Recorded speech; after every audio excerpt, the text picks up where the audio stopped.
Welcome to the Black Script Storytellers. My name is Kevin Marable, and today our guest is an actor, writer, and filmmaker.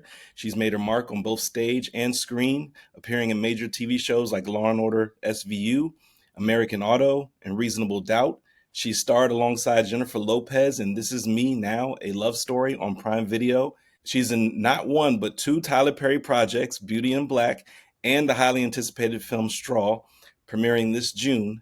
Behind the camera, she wrote, directed, and starred in the award-winning short Brief Exchanges, which earned selections at 13 film festivals and won 5 awards, including Best Director and Best Actor.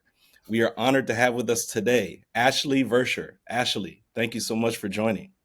Thank you. Thanks for having me. It's weird hearing your own bio.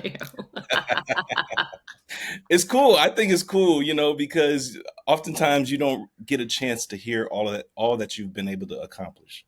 Yeah. You're constantly on go, go, go mode. And, before you know it, in the blink of an eye, you've done X amount of projects and you never take the time to step back and say, wow, look what I did. That's such a good positive perspective. And I was just thinking, how obnoxious are you, Ashley? Yeah, I think it's cool, Yeah. and then also another reason why I do this is because, not many of us are able to get exposure or get, spotlight. And so Yeah, you never really get a chance to get your flowers. So that's I so think it's true. important. Mm. All right. So Ashley, I like to start off every interview with a very simple question, but some Okay. might find it difficult to answer. Are you ready? Yeah. Look at you, already worried. You're already worried. That question is, who is Ashley Versher? She's strange. No, I'm just kidding. Just a little bit. Who's Ashley Versher? Oh no, I'm like the real product of my parents for real. That's who I am. They just really, really made me who I am. That is a really hard question to answer, but I think that's my answer. My dad, it was a Marine MP, and Okay. my mother retired from the San Francisco Sheriff's Department as a sergeant. My dad's super artsy. My mom's very business minded, and she's like if you like just like the most incredible social butterfly ever. So basically, in a nutshell, you're both of them combined, all wrapped Yeah, together. minus the social butterfly part. I'm like, I didn't quite get that. I got a lot more of my dad's like artist isolation. It's understandable, but so far you seem very outgoing. But obviously, this is an interview. You're supposed to talk and communicate. So, you might be a little bit out of your shell, A but little bit of both. Yeah, a little yeah, bit. yeah. Well, you chose an interesting career path to be kind of introverted, but I do know a lot of actors who are introverted. Hmm. So I think it comes with the territory. Yeah. Um, okay, so first and foremost, congratulations on landing your role in Tyler Perry's Straw, and you're also in Beauty and the Black. But Straw is coming up very, very, very soon. How did the opportunity come about, and what was your initial reaction when you found out that you booked it? Oh yeah. Okay. Yeah. So it was pretty shortly after filming Beauty in Black, and I got a call from my agent. It was like a really cryptic call. So I was like, they were like, I'm gonna send you something, and just do it, just do it. I'm gonna send you something. And I was like, okay, I'm not sure. This is strange. Like, this is out of the ordinary structure in the way that things usually go.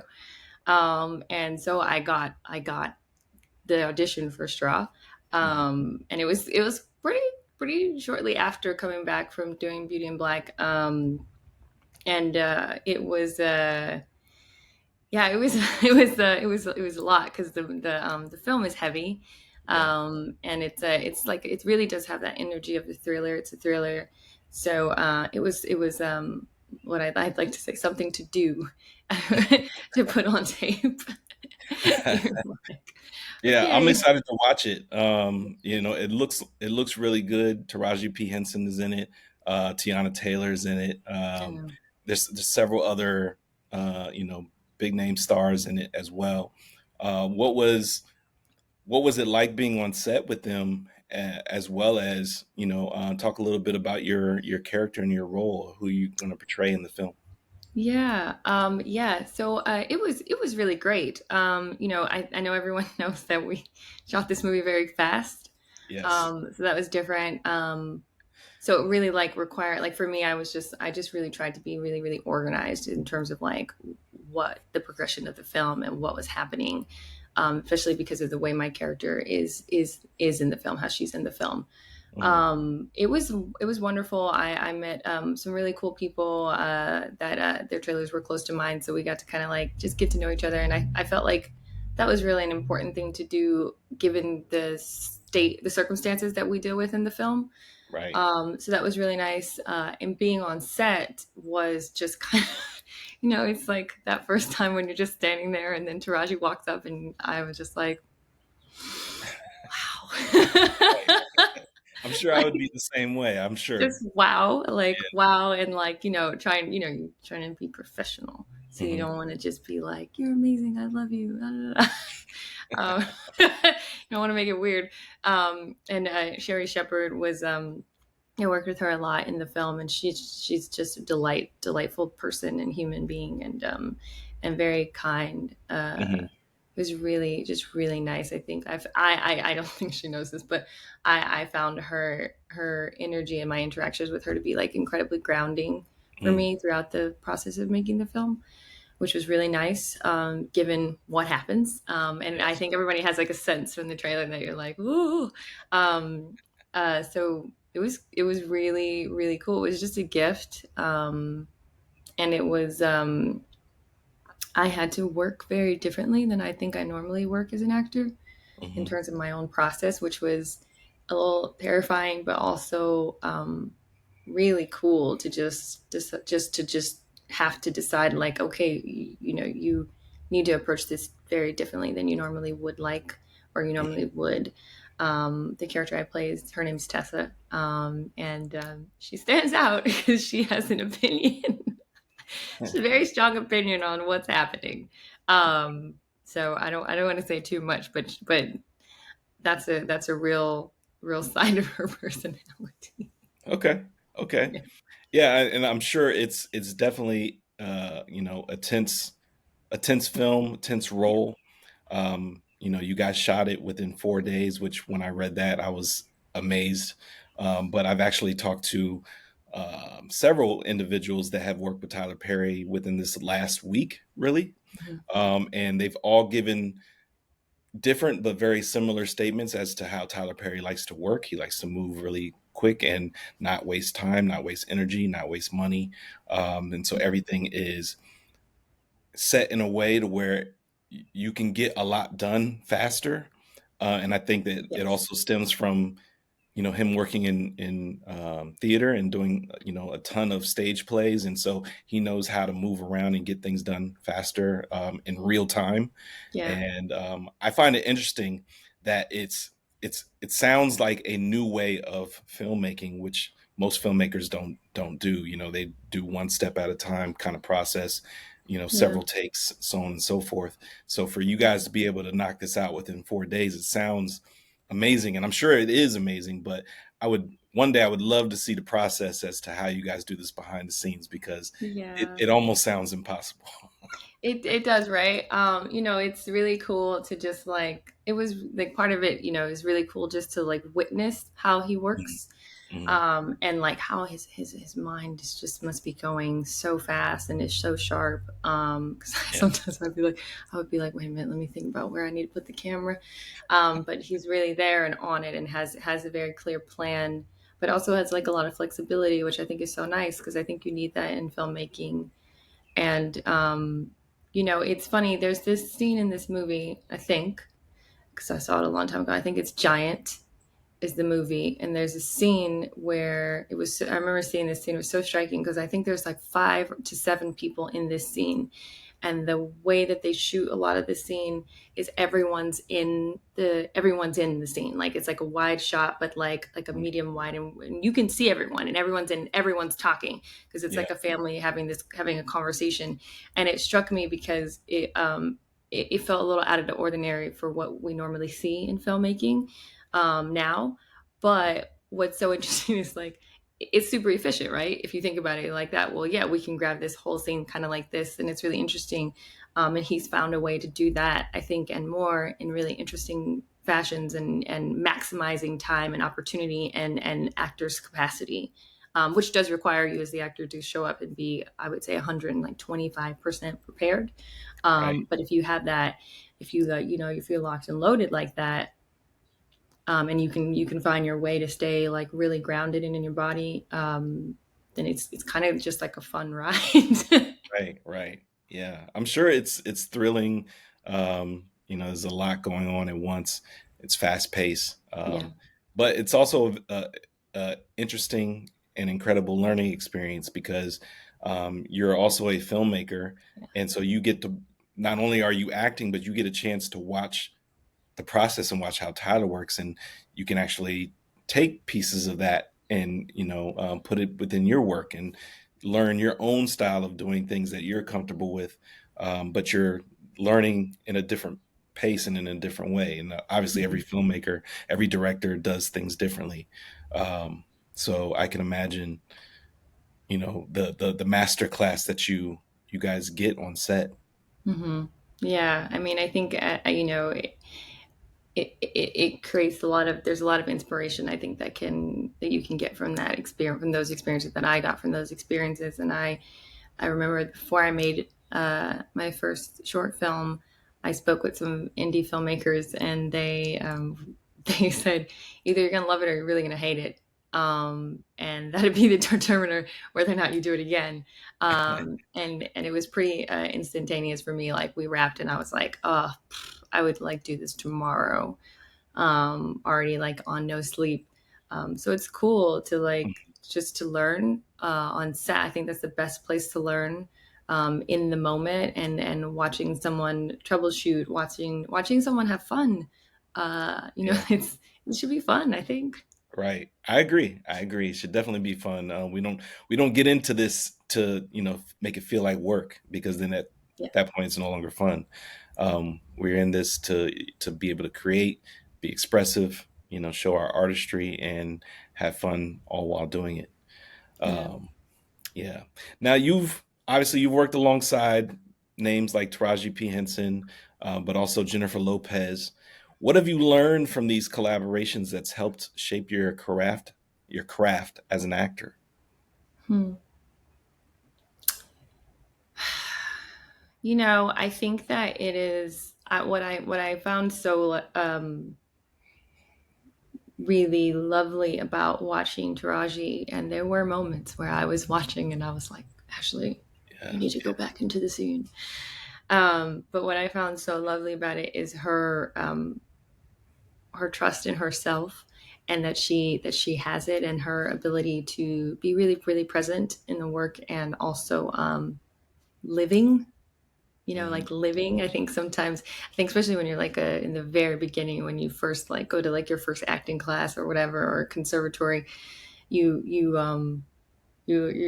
try to try to hold stuff when you find it.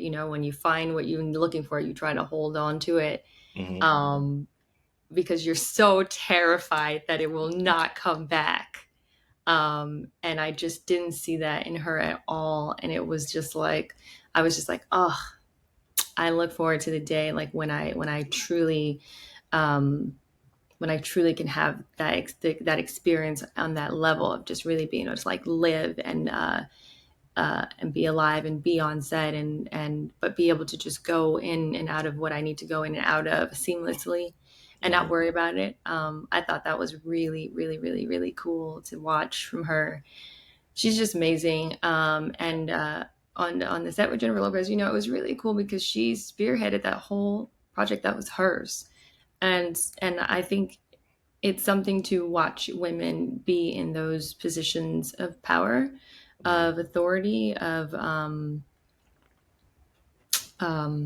nurturing something that means so much to you, and respecting yourself so much, and the story that you want to tell so much, that you have a clear vision that you're shooting for, and that you really just go all in on it.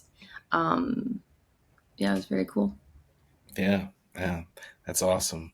Yeah, you actually answered my next question because I was Oh, going to ask you about Jennifer Lopez oh, and being on set with her as well.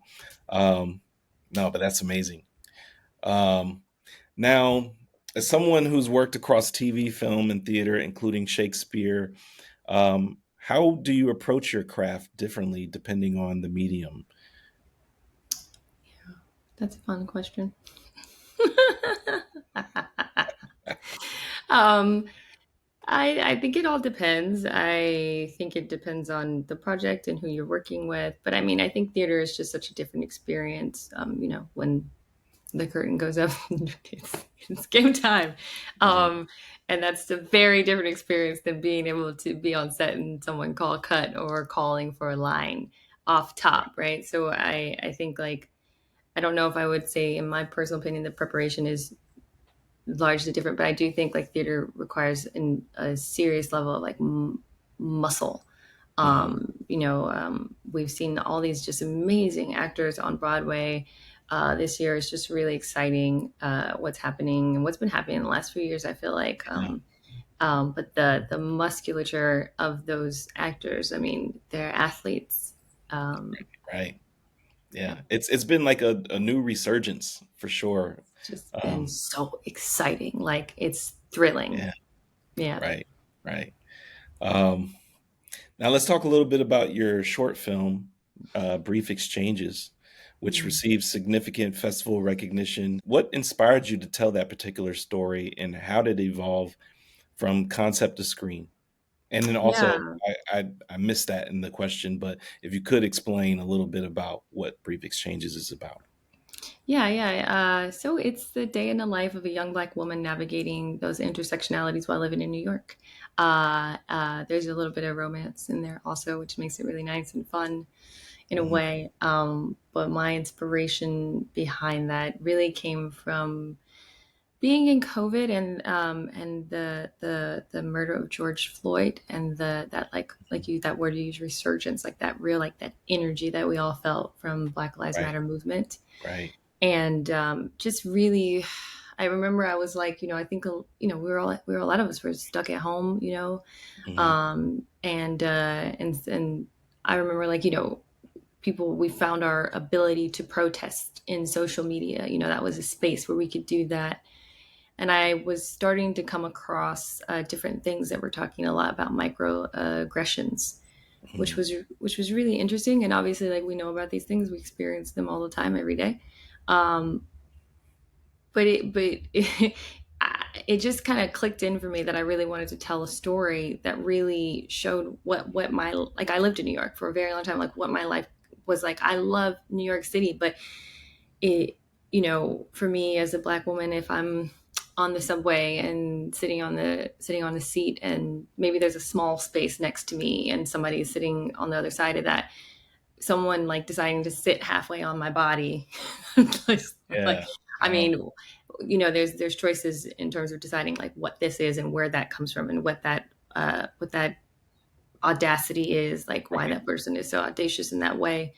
But I really wanted to highlight this because I think that in my day-to-day life I felt like it would be hard for someone to see what I deal with, what Black women deal with.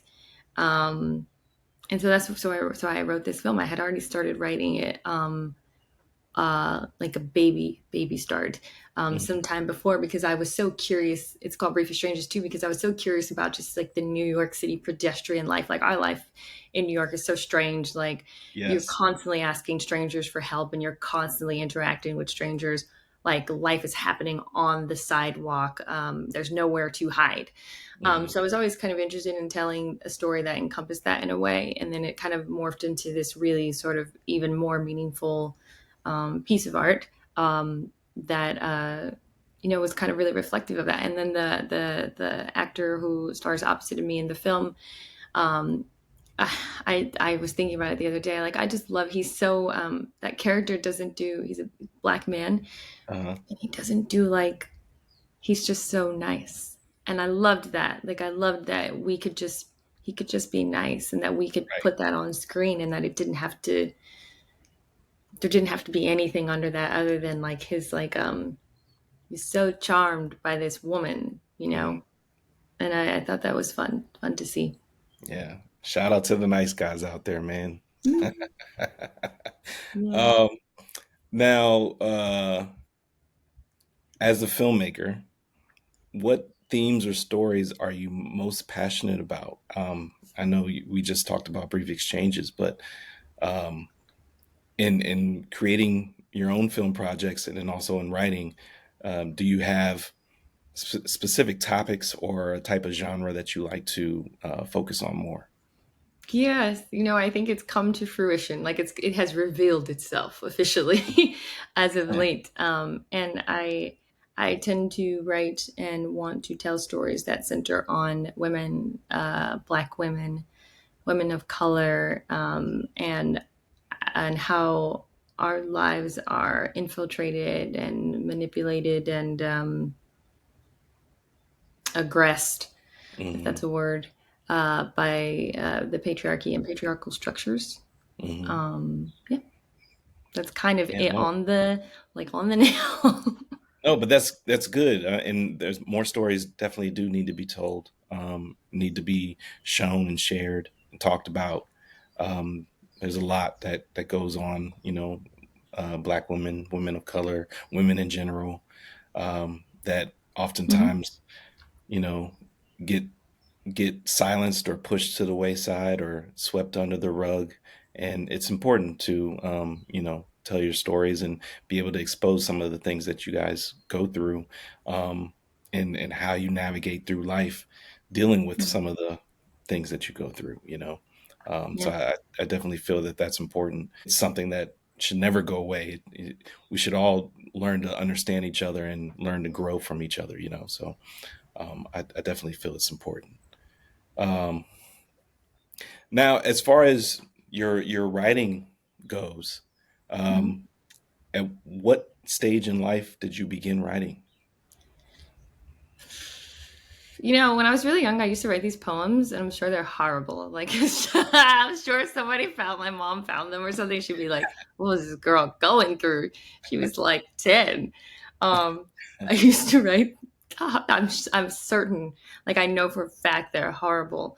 But I used to write poems, and then when I was really young, I had a friend, and we used to write these little short plays to ask our mothers if we could have a sleepover. I don't know why we thought that was the only way to ask that question. That's the approach that we took. And then I think, I think I had a really hard time trying to feel myself as a writer, like trying to step into that because there's so many writers that I have so much respect for Hmm. and I feel like have pined over the craft of writing and being writers. But I also think at the same time, if I were talking to I always say like if I were talking to Yes. my niece, what would I say? I feel Yes. like that's always such a good like reference. Like, I was talking to my niece or my goddaughter or my nephew, like what would I say to them? Mhm. And I would just be like, you should just step into that shit and say it. Um, Yeah. so, so I think eventually I just had to be brave and just decide that this was true also.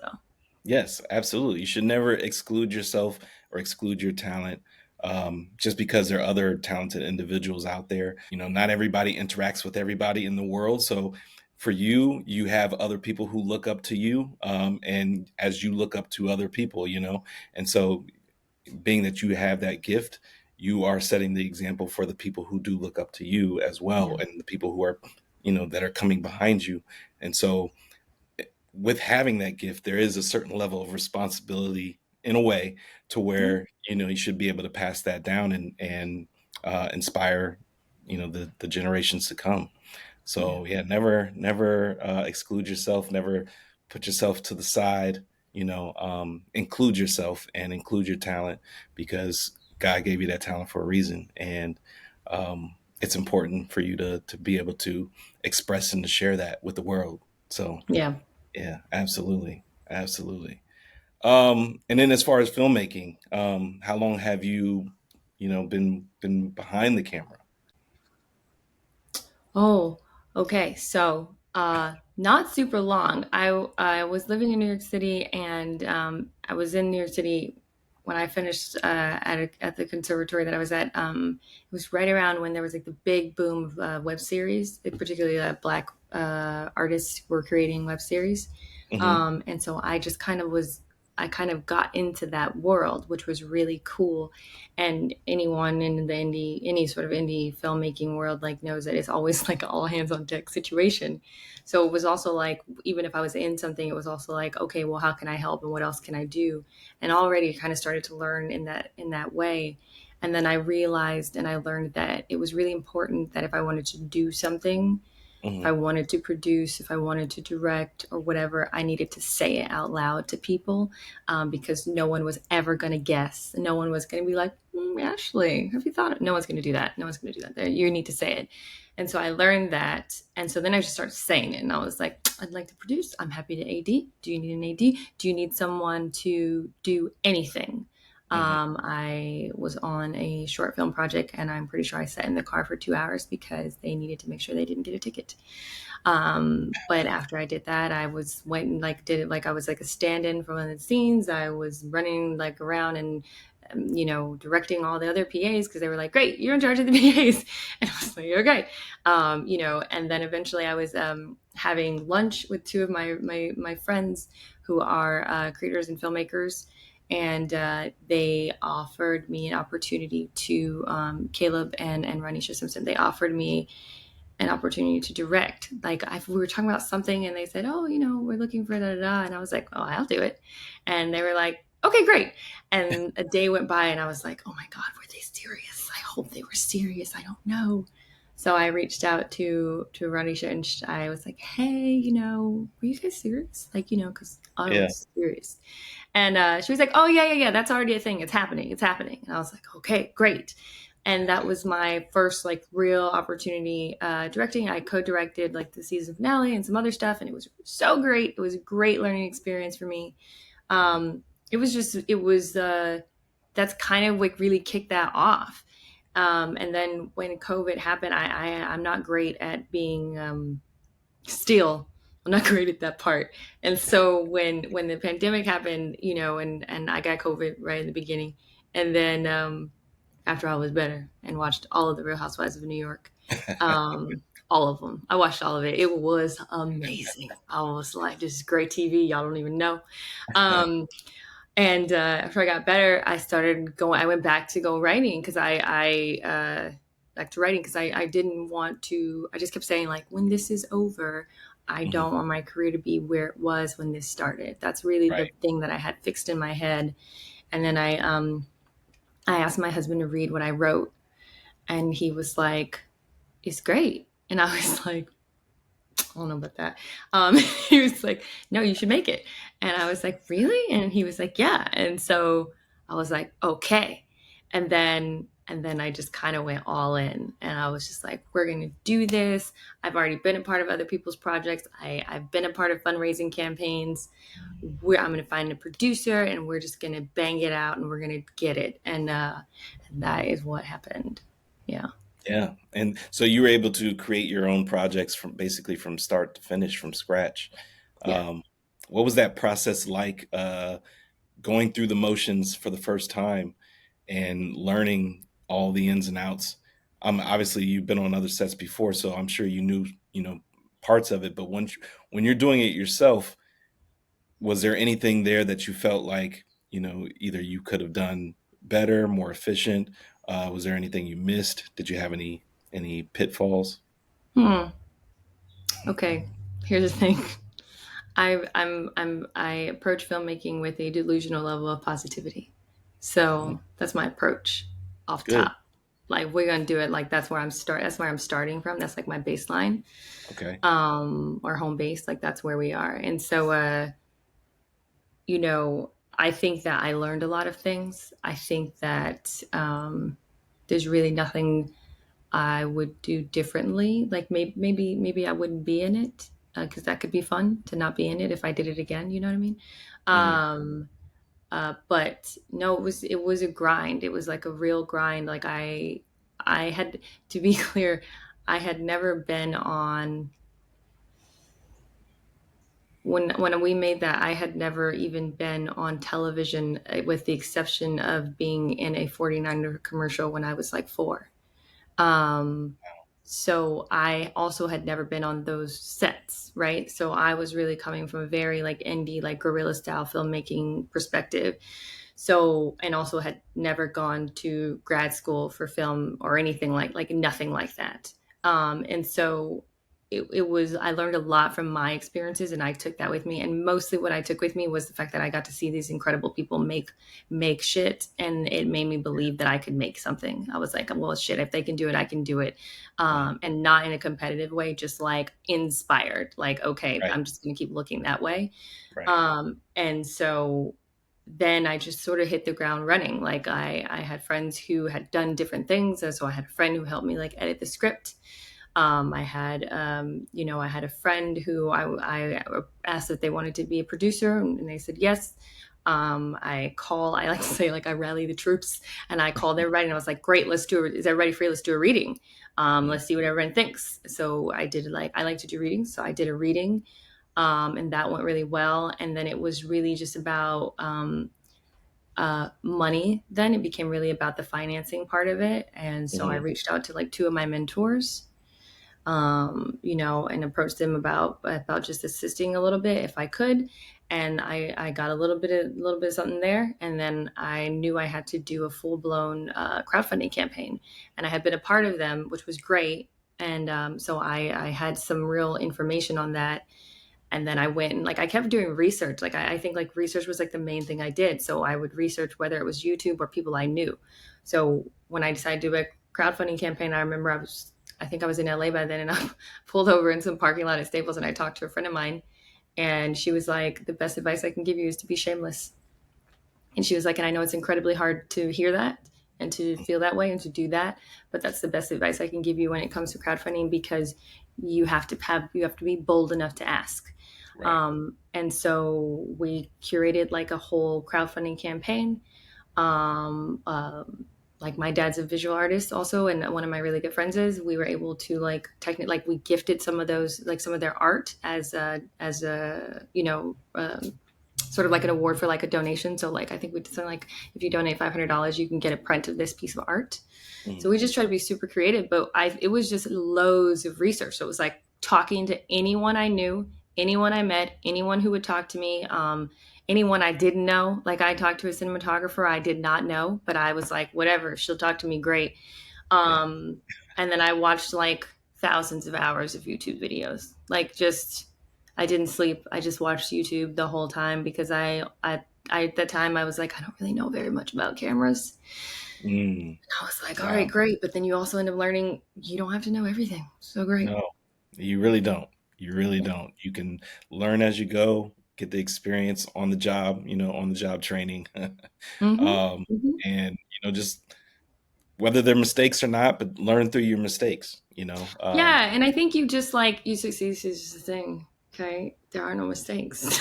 True. this Very is true. why this is where I go though. This is how I am as a in the filmmaking, like in that identity. Like that's just like it doesn't even shape my thinking. Like it's like it can be a learning experience for sure, and I learned and I grew, but I don't even try to think of things like that because I don't think they're helpful for me.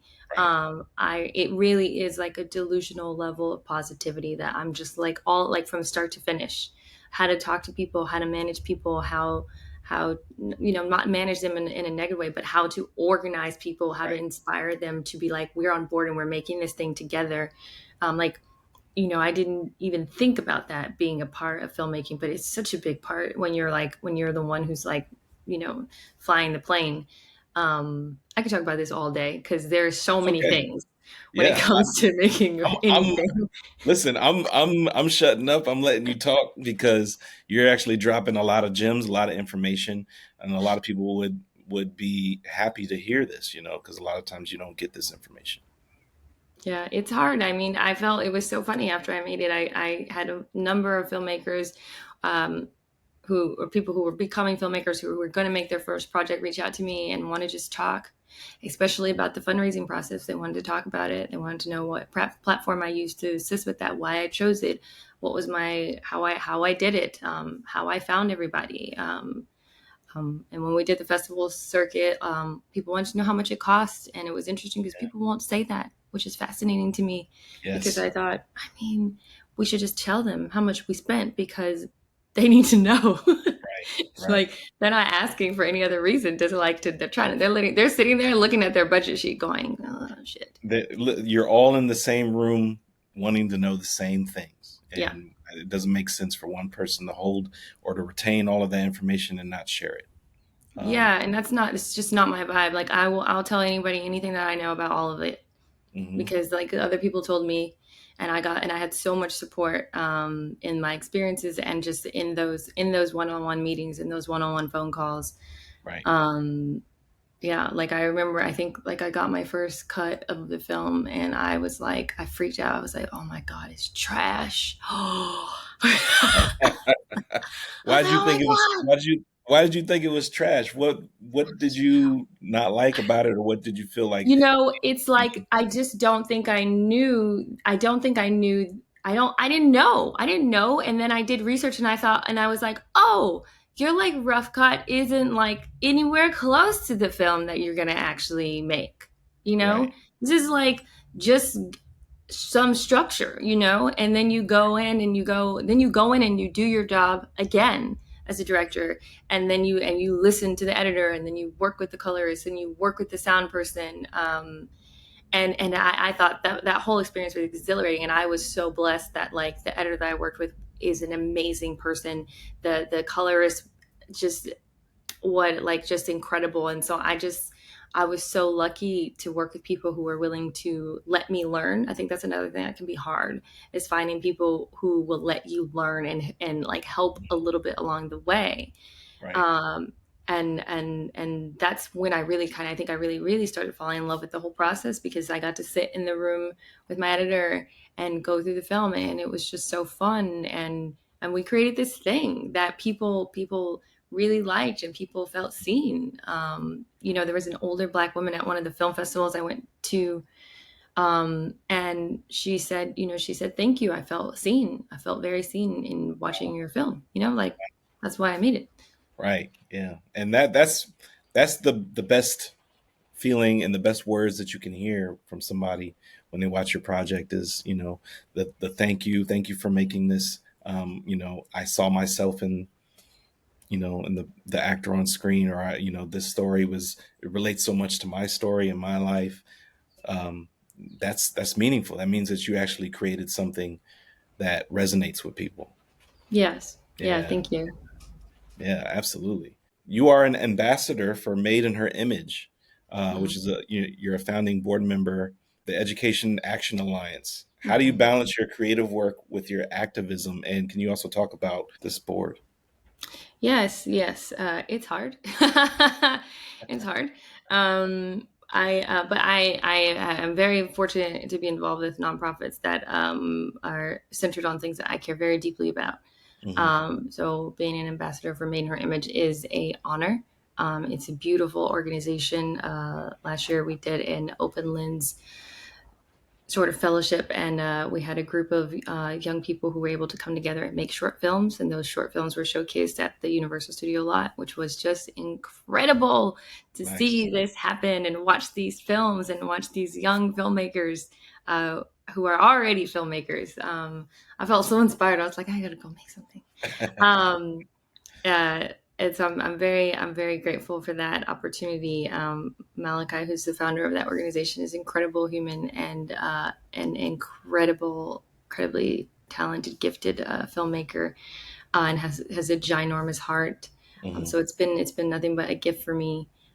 Even though I'm, you know, a part of helping, supporting Education Action Alliance is, it feels a little like home. It's a nonprofit that focuses on essentially creating safe, meaningful, advocating for and organizing for LGBTQ plus youth in Arizona schools. There are a lot of things that are happening politically Mm, right. that are hindering LGBT plus individuals, Hmm. and it's really not. It's beyond not okay. It's horrifying. It's sad, Right. and so I'm so. glad and grateful to be a founding board member for that organization and to, fight the fight, because it really is a fight. It's a fight from, I think, parents trying to get their children to school safely and home safely, all the way to the school board meetings where, people want to say things that really should not be said and want to implement Right. rules that really should not be implemented at all, and that not only hinder LGBTQ plus students, but also hinder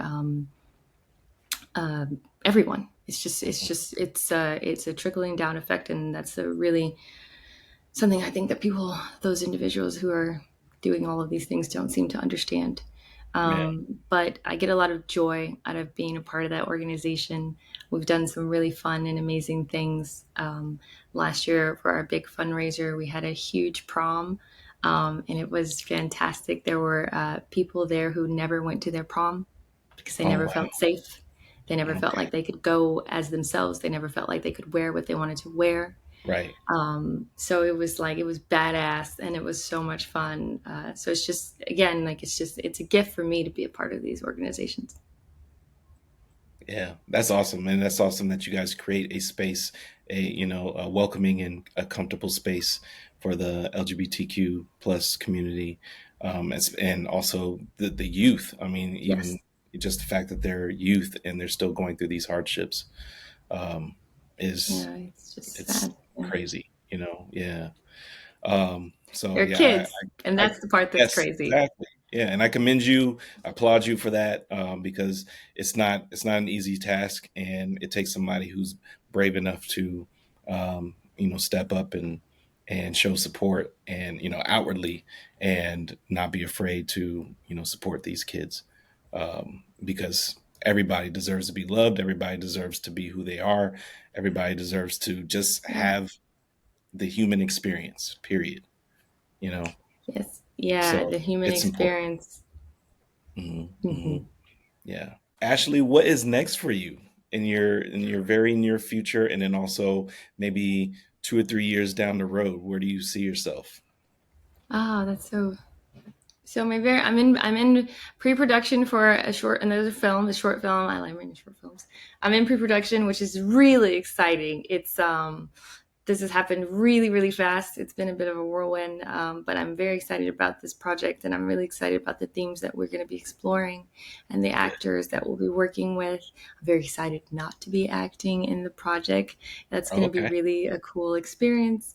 And Yeah, that's really what's on the docket right now. We're about a month out, Mhm. and then in 2 to 3 years.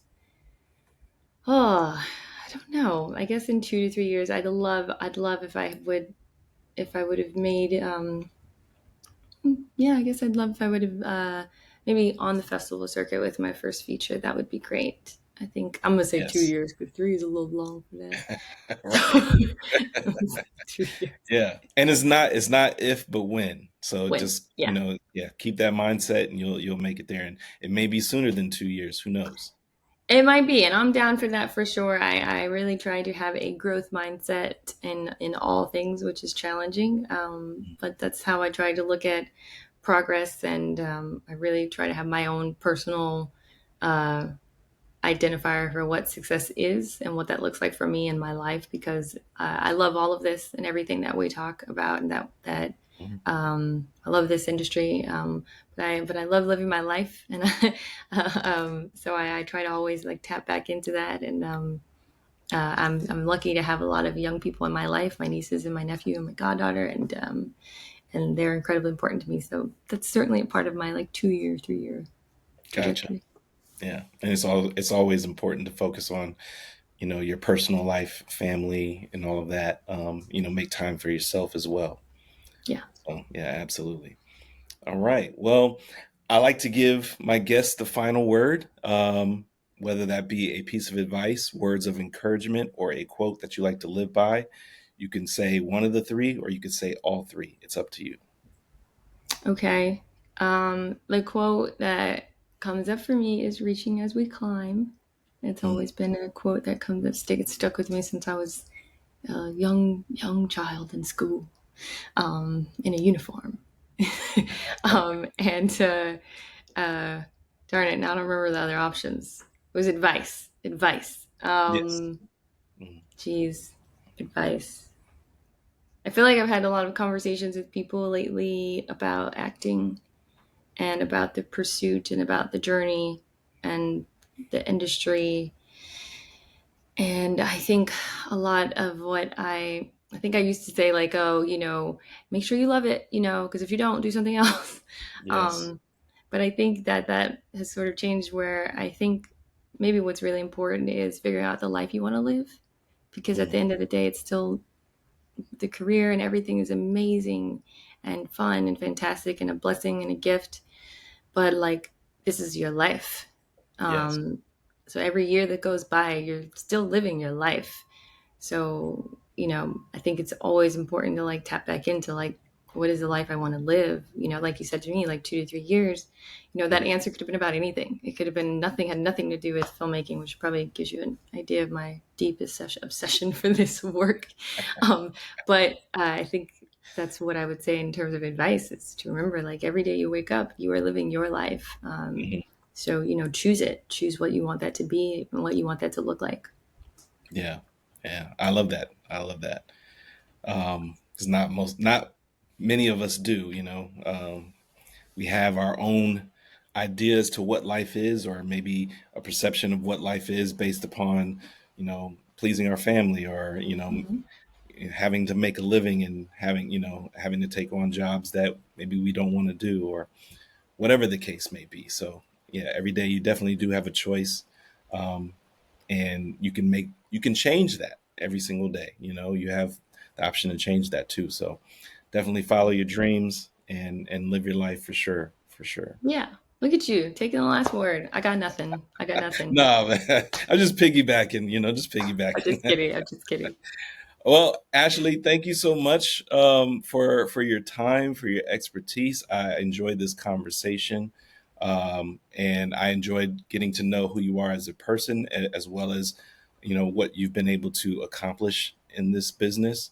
And I definitely look forward to seeing you in Straw, coming up. I will be watching it the day it comes out. I'm excited. June Um, 6th. and if you have any future projects coming out, and you would like to come back onto the show, now that you've been back, I mean, now that you've been here, you are now a friend of the show.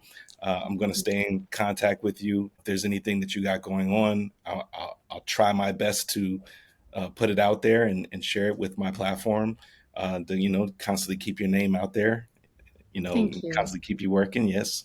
And yeah, I truly appreciate this, because not everybody gives their time, and time is valuable. So Yeah. thank you for that. Appreciate it. Thank you. Thank you so much. It's been great.